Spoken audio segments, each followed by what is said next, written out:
Hey, West Side Sioux Falls, good news. Ellis Road is open to traffic.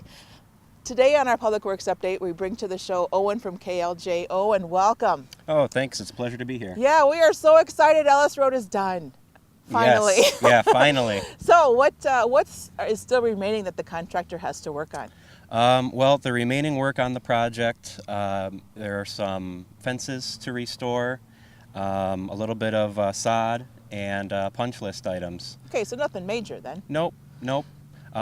Drivers should still remain alert when using Ellis Road, even though it is fully open to traffic. There may be some times where there are temporary lane shifts necessary to accommodate the contractor's vehicles and equipment. Okay. So earlier we had talked to John from your office, and he had mentioned that there was some delay in the signals to be installed because it's delivery time and all of that. Are all of the traffic signals up and operational? Yes, they are all up and operational. The signalized intersections on the project are at 32nd Street and 26th Street. Okay, and then an additional 41st Street too, right? Yeah. Yes, yep, Okay. That's a signalized intersection as well. Okay, cool. Yep. So, and just because some of our viewers are always interested in how those traffic signals work, there's communication between each one of those signals. So if you pull up on the side streets, it should sense you and know to turn to green, right? Yes, absolutely. Okay. So got a great side path. Is that side path on both sides of Yep. Ellis Road? Yes, it is.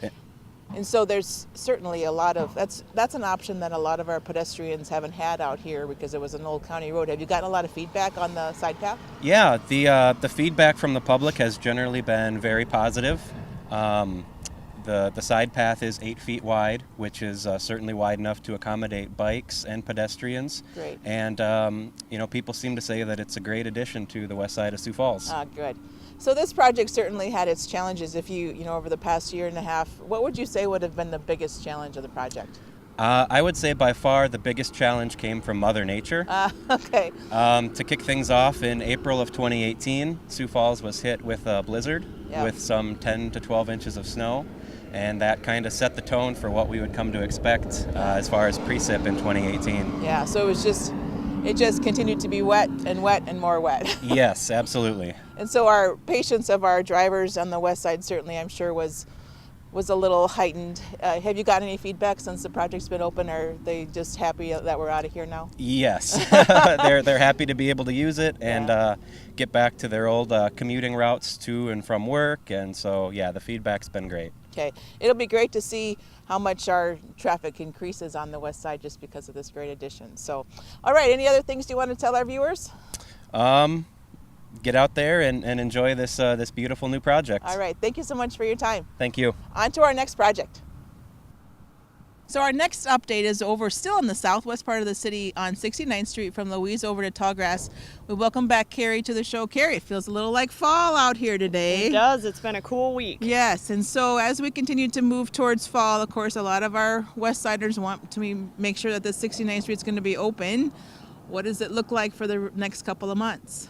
It looks good. We're obviously set back from the weather that we've been having, but right now we're treating and getting ready to pave the north lanes from Connie Avenue over to Beale Avenue. That should get done in like the second week of October. Okay. And then right now we're finishing up some utility work from Beale Avenue over to Medical Court, kind of in front of the Avera complex.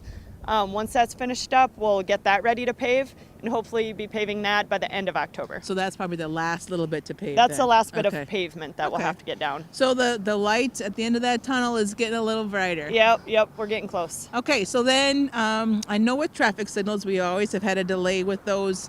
What is the situation with the traffic signals then? The traffic signal parts probably won't be in until about February of 2020. Okay. So even when the project's finished, we'll just have stop signs up until those arrive, and we'll put them up most likely in February. And remind our viewers again which locations will have the signals? The signals will be at Beale Avenue and Mogan Avenue. Okay.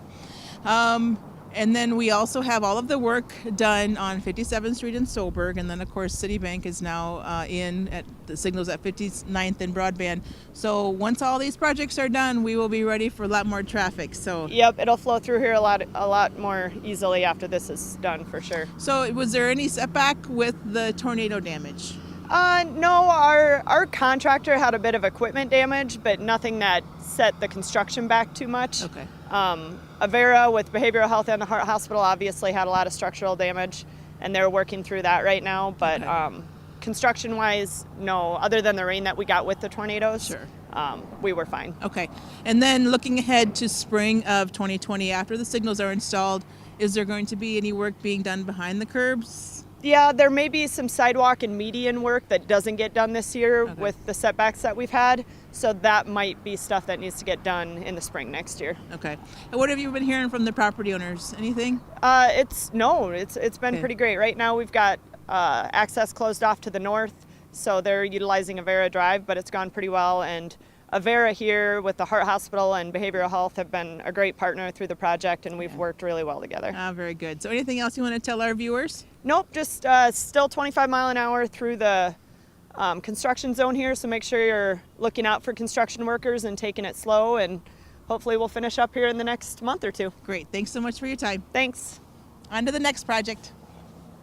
Our next project is 26th and Southeastern, which of course is my favorite project for the year. Dina, lots going on today, Yes. and I think a lot happening over the next month. Can you give our viewers an indication of what's going on in the next couple of weeks? Sure, yeah. As you can see, we're paving Southeastern Avenue, and after they complete Southeastern, they'll move on to paving the new portion built for 26th Street. Great. So as you know, as you look down the embankment, you can see where the Southeastern condominiums are at, and it really starts to, it brings to life the renderings that we had during the design, doesn't it? Yes, it does. It really looks like what we actually had said it was going to look like. Yes. And even with the traffic signals, I know when we had during our presentations, people, in order to understand it, we would say, the height of the traffic signals would be where the road will be, and that's exactly as we look out over the horizon. And even so, the train just went by, so that continues to be our number one goal of this project. Right. Yeah. Has the train been an issue with any of the projects? Delays or anything? Now, as for our construction project, no, but it continues to drive through, and then it stops up traffic. Yeah. So it's a nice little reminder of why we are doing the project. Very good, very good. So with 26th and Southeastern being paved, how is our Big Sioux River Bridge coming? The Big Sioux River Bridge is a little bit behind schedule. Okay. Obviously, due to the flooding that we've had in the spring and in the fall or Yep. late summer, we had some private utility delays. We're meeting with the contractor to kind of game plan of what we're going to do.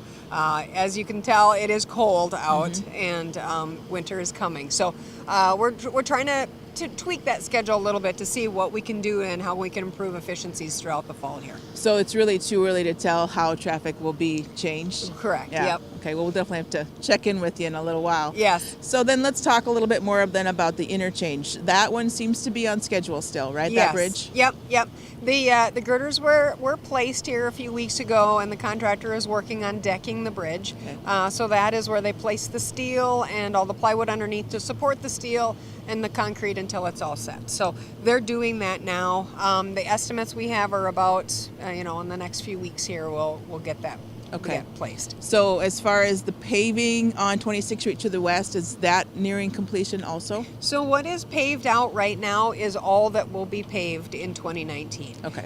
There's a small portion on the north side that's still not finished. It was done that way intentionally. There's some utilities that need to be completed yet underneath.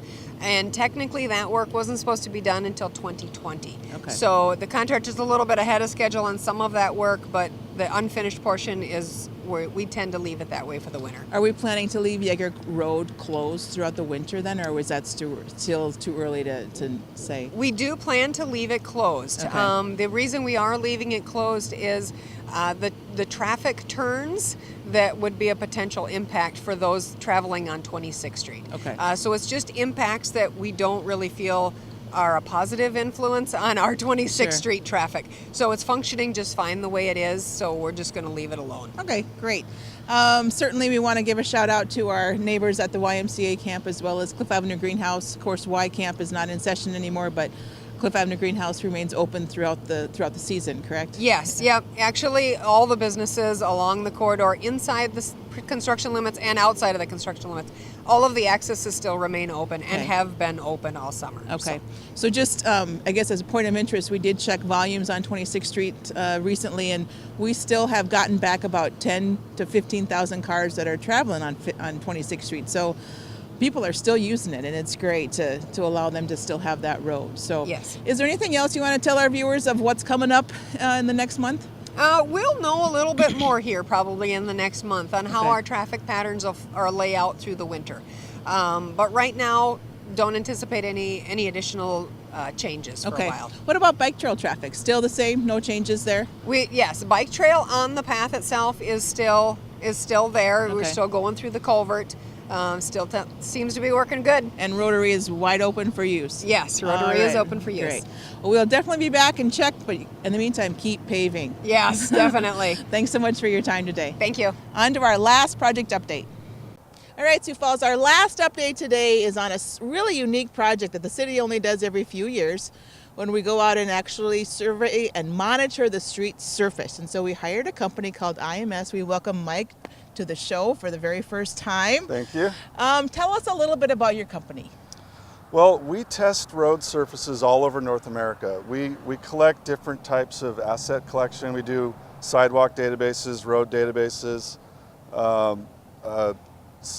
pavement striping databases. So anything infrastructure related is what we do. So we're basically an engineering consulting company. Okay, so this isn't the first time you've been in Sioux Falls. You've been here twice before? Yeah, I know that we've done Minnehaha County, and Oh. I believe we've done the city once before too. Okay, so you've been doing work in the area. Yeah, then. yeah, Okay. we have.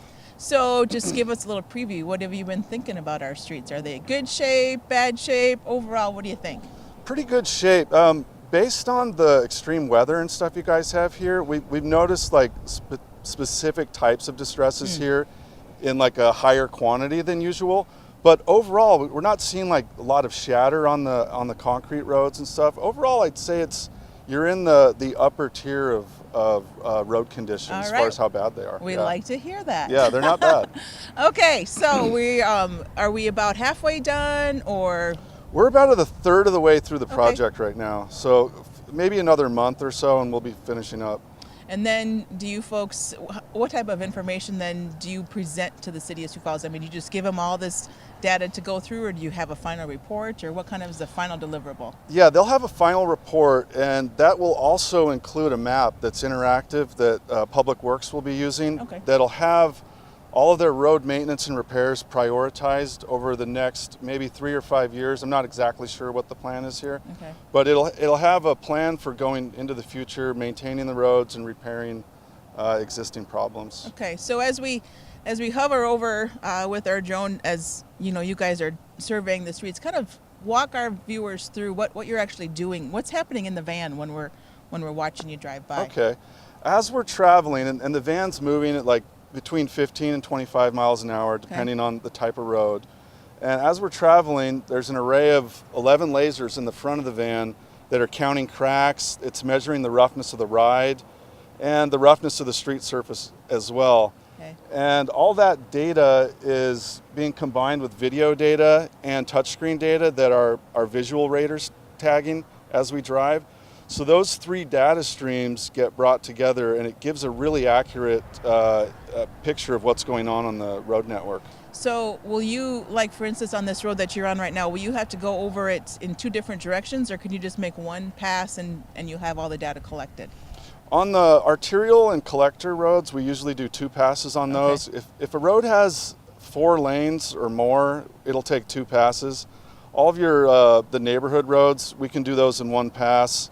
And the visual radar is tagging stuff that the lasers aren't getting. So that's why his job's really important. Oh, lots of stuff going on in Yeah, that van. there is. It's kind of a dance we have to pull off yeah. to get it all to come together. Oh, very good. Well, most importantly, do you get to go someplace warm after you leave here in Sioux Falls? Yeah, we're going to Florida actually, so it'll be a little warmer. Good. Well, thank you so much for your time, Yeah, and I thank you. certainly appreciate all that you're doing to help keep our streets safe. Thanks. Absolutely, our pleasure. So that is our update for today and for this month. Certainly, if you have any other additional questions on any of the projects as we close up for the season, go to siouxfalls.org or certainly give engineering a phone call. Thanks so much for watching.